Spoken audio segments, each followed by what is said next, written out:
Have you ever tried to register for something and been told, sorry, your number isn't on the list?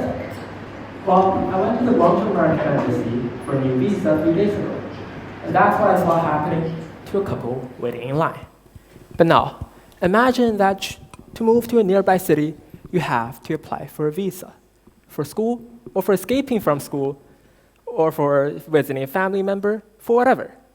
And now, imagine that you have to apply for a visa to move anywhere outside of your block.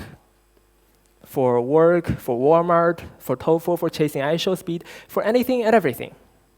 And on top of that, imagine that 99% of the times when you apply for such a visa, you'll be met with a stamp that reads, number not on the list, movement not allowed. This absurdity describes China's Hukou system. For those unfamiliar, the Hukou system is a registration policy that ties every Chinese citizen to their place of birth. A Hukou certificate essentially acts like a permanent visa for your own hometown, or a chain stopping you from moving anywhere else. Without the proper local Hukou certificate, you're barred from accessing schools, hospitals, workplaces, apartments, and even buses, subways, and trains, because at every step of your life, you might be requested to produce your Hukou certificate. Much like if you drive, you'd be expected to show the traffic police your driver's license. If you drive without a license, your car might get confiscated. If you're a migrant city working in China without an urban Hukou certificate, you will get deported by the police. The Hukou system was formulated in the 1950s and stayed in effect for over 60 years, and we're still living in its aftermath today. To put that in context, between the 1980s and 2010s, China was a country rapidly urbanizing, with over half of its 1 billion plus population moving from villages to cities. And this all occurred while the Hukou system tried to chain Chinese people to their place of birth. So how did this movement happen? Well, the answer is, these migrants moved to work in the cities without quite living in the cities. Instead, they settled in what we call urban villages, or in Chinese, 城中村, literally translated as villages within cities. Good evening, I'm Albert, and I've spent 3 summers wandering through these urban villages. I've interviewed their residents, biographed their lives, and authored award-winning papers. I started off naively with a conviction that these urban villages were nothing more than dilapidated tenements, reminiscent of those in American inner cities in the last century. But as I strolled through its twisting alleyways, shared steaming bowls of street noodles, and listened to the residents' life stories, I realized that these villages are uniquely significant historically, culturally, and economically. Not the least because they shelter some unemployed humanities scholars that I might one day become. But before I go on about employment, I'll share with you a story that spurred my realization. The protagonist of the story is named Xiao Mei. Xiao grew up in a small mountainous farming village in southwestern Guangdong. Arable land was scarce in the mountains, so in Xiao's words, wherever the streams flowed to, they carved their farmlands from. But the growing population on scarce land, village life was harsh. Xiao was the 4th of 5 siblings and grew up under constant starvation. Her only younger sister was even less fortunate, dying of disease and malnutrition. Xiao's village had no clinic, and the nearest was miles away in town. It took them half a day to get there, carrying her younger sister. They had no cars, and cars were of no use anyways because there weren't flat roads in the mountains. So growing up in Xiao's words, she had constantly been looking for an escape. Then, hope came the day. She heard that a bus headed toward a big city while we stopped in the nearby town. So she covered her clothing and cash in a piece of cloth and walked the muddy, twisting road to town again. She arrived at town, and that was the first time she ever saw a bus.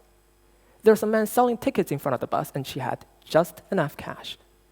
So a few hours later, guess where Xiao ended up at? Well, she was back in her home, back in her village, back in her bed. She was anywhere but in a big city the bus was headed toward. No Hukou, no bus ride. The ticket seller simply wouldn't sell ticket to anyone without an urban Hukou certificate. Xiao's experience was nothing unique. The Hukou system was designed in part to restrict rural to urban migration. In many cities, quotas for immigration were set so low, of only 2 countryside transfers per 10,000 existing urbanites, that millions of hopeful migrants like Xiao Mei were kept waiting in line. In the city of Anshan in the 1980s, for example, they had accumulated over 11,000 qualified applications from the countryside, but they could have only approved 2,000 of them. And even after approval, these prospective migrants had to pay exorbitant urban entry fees that could cost up to a family's life savings. So at that time, Chinese cities were difficult and expensive to get into, much like Harvard without financial aid. So facing these insurmountable barriers, millions of prospective migrants were forced to forge a new kind of urban existence.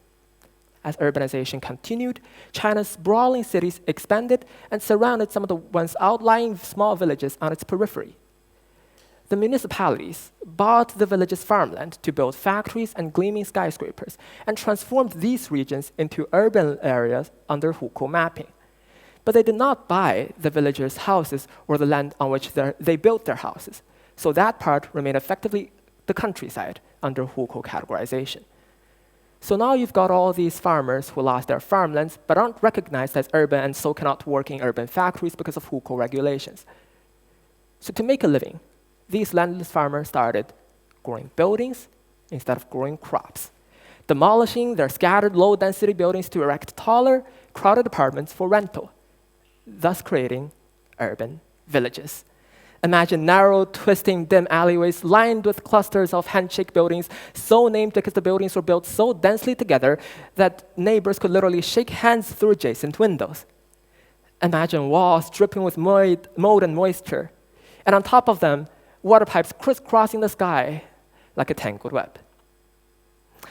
In the hot and humid Shenzhen, especially on rainy days, walking through these urban villages feels like skiing. Shenzhen never snows, so I guess that's the closest you can get to outdoor skiing. But let's come back to the story of Xiao Mei real quick, because I first met her in Baishizhou, Shenzhen's largest urban village. She was already at that time working in a textile factory in Shenzhen, but she still did not have an urban Hukou certificate. So how did she manage to move to Shenzhen?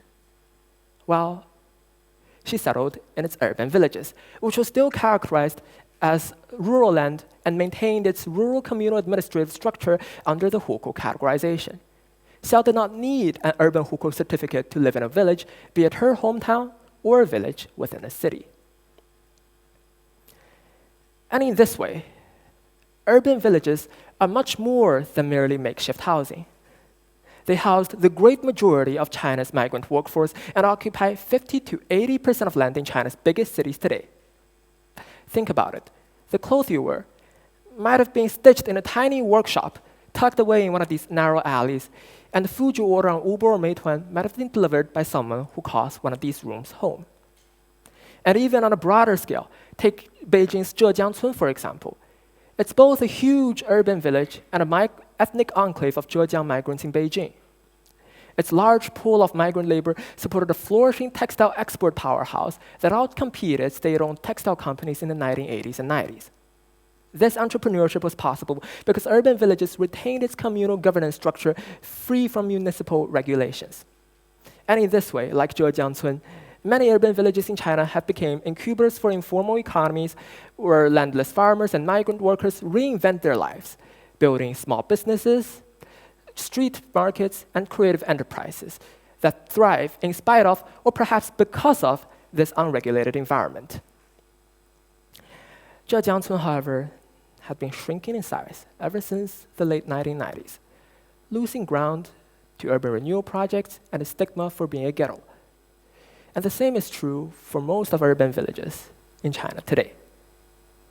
They're seen as blighted blocks waiting to be demolished and built into something neat, nice, and more wealthy.